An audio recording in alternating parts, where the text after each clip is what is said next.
This mug is like as big as my head. It holds an entire carafe of French press coffee.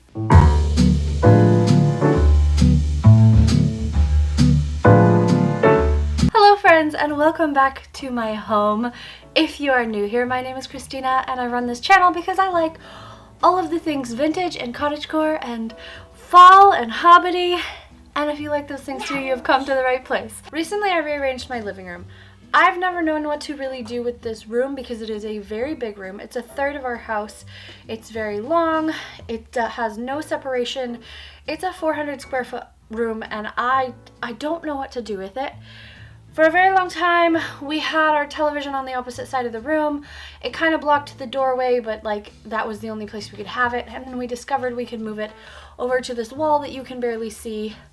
But I got really tired of it, and we recently changed our internet services, which means we no longer have to have a long cable attached to our TV, which means that I put the TV above our fireplace.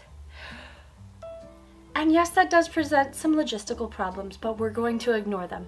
But since I've rearranged it, it feels a lot more cozy. It feels a lot more like an actual room to me because we have the direct separation of living room, cozy space, and then kind of a working area. So I thought today would be fun to decorate with all of you. I am so ready for fall. Not gonna lie, I am sweating profusely, but I'm tired of the hot weather. I want cold mornings, I want cold afternoons, I want chilly weather, and we're just gonna make it fall in my room because I don't even know what the decor is right now. It's chaos. That became a catch-all. I didn't really move anything when I put the TV up there, so this is just gonna be like a cozy decorate with me for fall, drink way too much coffee, and we'll see what happens. And by the way, this video is sponsored by June's Journey, but we will talk about that a little bit later. Let's get into fall decorating. So the first real problem area is the mantle because it is the biggest spotlight in the room.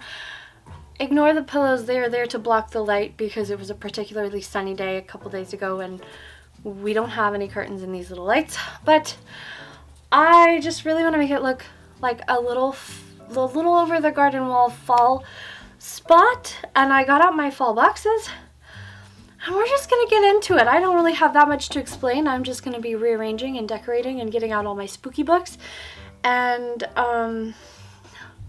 hopefully this is fun to watch.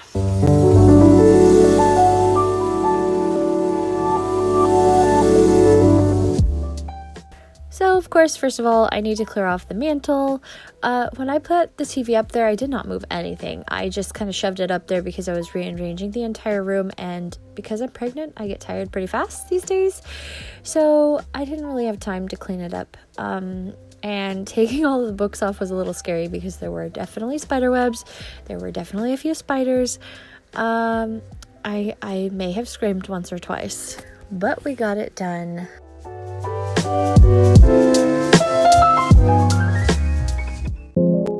And now it's time to talk about today's sponsor, June's Journey. June's Journey is a free-to-download mobile find-the-object game set in the colorful world of the 1920s. You follow June and various other characters through beautiful scenes as she seeks the answers to a mystery, a real whodunit situation. This year, June's Journey is celebrating its 5th anniversary on October 5th. Starting on September 26th, June's Journey is hosting a 2-week birthday bash, and exciting new surprises, special events, and unique decor are available if you return daily to play.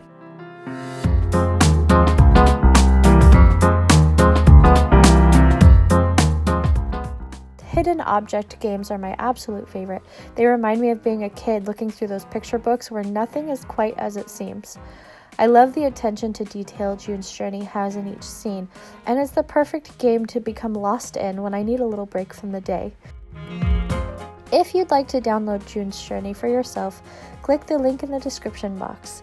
Then click the link again for unique decoration that will be in your mailbox once you've finished the tutorial. June's Journey is available on Android and iOS mobile devices as well as on PC through Facebook Games.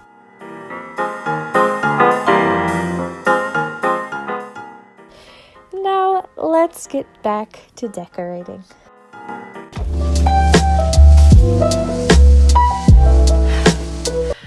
So this, which is always kind of just displayed somewhere on our mantle, is my wedding bouquet. I picked these flowers the summer before we got married. It was the same year, but during the summer there was this giant field. These are called Pearly Everlasting. I picked them and dried them for my bouquet, and then I just had roses and some various greenery from like the grocery store. I think overall my flowers for my entire wedding probably cost me $25. But I know it's not super well protected, but it has lasted 10 years. And I'm still happy with it. So I'm gonna try and like make this a little bit nicer of a display, because right now it's just kind of been languishing in the corner. But I don't really know what I'm gonna do with it. Also, it smells really good. It smells like dried flowers. That cough was not me inhaling the flower. That was me with my leftover cough. Anyway, I just like it. I like having it out. I don't really mind if it gets a little messed up, because you know, we have pictures of it, so it's not like it's gonna ruin the memory if the bouquet kind of falls apart a little bit. But yeah, this is my wedding bouquet. And cleaning off this side was a little bit scary because there's a hole in the ceiling. You can kind of see it from where the previous owners put insulation into the attic, because that's the only way they could access it. And we've never filled the hole, so there's a lot of spider webs over here, and I was really afraid I was going to find like a huge spider behind this typewriter photo. There was a dead spider on the back of it. Thankfully, no live ones. You can see my reaction right there to the dead spider. But also a few things that had just fallen back behind there that needed to be cleaned up. I didn't really want to touch them because they were covered in junk. And yes, I know we need to cover the hole, but it's just one of those things that we've never gotten around to. And then I started to go through my books. I really wanted to have kind of a color scheme of like yellow, red, orange, brown, a little bit of green, but mostly, you know, all of the fall colors. And I wanted to also pull my mysteries and my horror books. I don't really have a lot of horror books, but I just wanted to pull everything that kind of seems appropriate for fall. And so I was organizing what I had up on the mantle so that I could make some cute little stacks and little lines of books. And then I started to put things up. The first thing I had to do was hide the cord for the TV. I tried to put it behind books that would be pretty easy to pull out if we needed to access the cord, which we will eventually once we get our DVD player and stuff hooked up. But generally, I just wanted to be easy to access that cord. And then I started playing around with all my decorations. As you can see, the best way that works for me is to just put everything up there to see what I have and then start rearranging them. I knew I wanted this owl to be on one side of the TV and my cats to be on the other side. And I really like to make it look like he's a little farmer farming his pumpkins. He is the cutest little owl that I found at Target last year. I really want to go this year and see if they have any more, but I decided to put all of my kind of brown toned books next to him because he's very autumnal colored. And I really like the way that this side of the TV turned out. This is probably my favorite little area, with all the little glass pumpkins and the vintage doily and my favorite little owl guy. And then I started on the other side. I kind of decorated from the television out because I wanted to frame the TV nicely. And here you can see me playing with my TV cat lamp, which eventually I would love to actually put a light in it, but for now it's just going to be decoration. And my wedding bouquet, I grabbed another vintage doily. This is actually, I think, for the back of a chair. It's supposed to protect the arms and the backs of chairs, but you know, I just use it as I want to. And more pumpkins. I have so many pumpkins. I thrifted them last year and I just put them everywhere. And then, of course, it was time to start adding all of the books. So here I have Jane Eyre and Dracula. I have a couple books that I've never read. I just bought them for the aesthetics. I have the Great Mysteries of, I think that's Sherlock Holmes. And then another copy of Jane Eyre. And then I decided to put all of my red and yellow toned books over here in the corner alongside my typewriter and this cute little, like, witch's handbook that one of my friends sent me. I just like the colors of it. I thought these colors all worked really well together. I decided to put it up on a stack of books just to give some depth and interest to the look of it. I try to decorate in a very loose triangle. So that's something to keep in mind if you never quite know how to make the proportions of your decorations look good. Try to make little, triangles. Have a height to your things. Add some different variations of heights and textures, and I'm still not 100% happy with this side. It needs something, but I don't really have much that I can do to this side because all of the decorations that I have, I was just doing without spending any money. I try not to buy new decorations unless I think I need them, but overall it's still pretty cute. And then I needed to put back up our wedding photos. We have 2 wedding photos up on this wall, and I actually have 2 little crewel, I don't know what they're called, embroidery pictures that I got like at a garage sale one year. They are super, super cute.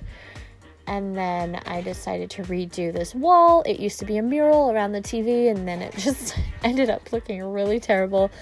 And I wanted to do anything I could to kind of hide that cord. Even though it's white, it kind of blends in with the wall, but I just wanted to make it look nice because it hasn't looked nice in a really long time. So my husband helped me hang the mirror because it's pretty heavy. I'm a little nervous to handle the mirror. It's an antique, and I don't want to break it. It belonged to his great aunt. But then I just put up some random stuff. Most of it's Lord of the Rings related. I hung our Lord of the Rings map on the opposite side above my reading chair. I love the way this corner looks. It's so cozy. It's so nice. And then I decided to move my vintage sewing machine and our record player over here because I think it looks nice to have a little bit more on that wall. And for our couch, I didn't do a lot. I would love to make some pillows for it and get like a slip cover. I don't like our couch. It was free. It's a sleeper couch. It's a nice couch, but it's just not my aesthetic. So I got out my favorite little thrifted fall blanket and some little pumpkin pillows I found at the thrift store. That will have to do for now. It's not the prettiest, but hey, it's what we have. It's what I can make do with. And on this little vintage rocking chair that we just got, I put a blanket my sister-in-law made. And last but not least, I put some books in this is my current to be read pile. All of it's from Book of the Month because I get books that I don't have time to read. And I switched out a lot of them for the spookier stories, the October, the fall stories, so that I could read some like mysteries and fantasies.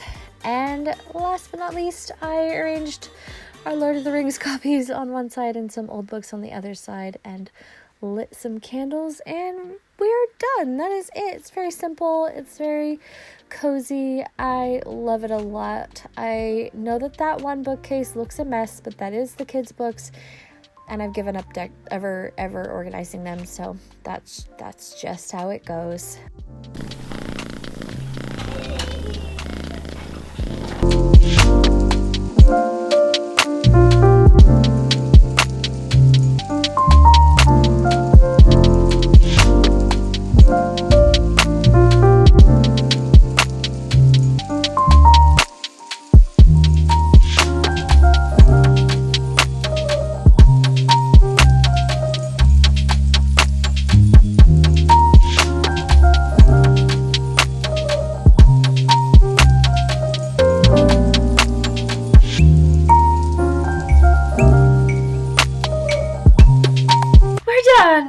I know that my living room is not really like the most aesthetic place, but honestly, that's fine with me. It's lived in, it's all secondhand, it's all got memories, and that's really fine with me. Your home doesn't have to be aesthetic in order to feel like home, and I like my house to feel lived in. I know that some people get overwhelmed because my decorating style is a little bit chaotic. I just like a lot of things to look at. So hopefully you enjoyed decorating with me.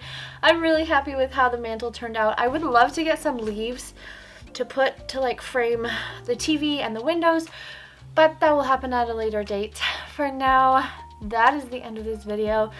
Thank you again to June's Journey for sponsoring this video. Don't forget you can download it from the link below in my description box if you too want to play a very, very fun, aesthetic 1920s whodunit find the object game. As always, if you would like to support my channel in more ways than just liking and subscribing and commenting, all of which are very valid and very, very appreciated ways to support me, you can check out my Ko-Fi link where you can tip me for the work that I do here, or you can go subscribe to my Patreon. I have been trying to update it with like magazine scans and recipes and kind of anything that has to do with my channel that's little extras behind the scenes. I don't know, just fun little things. It is $5 a month, that's all it's ever gonna be. But that is it for this video. Thank you for coming and spending a little time with me. I hope that the beginning of your fall has been wonderful. I hope that wherever you are feeling safe and loved. And until I see you again, have a beautiful day and thank you for watching. Bye!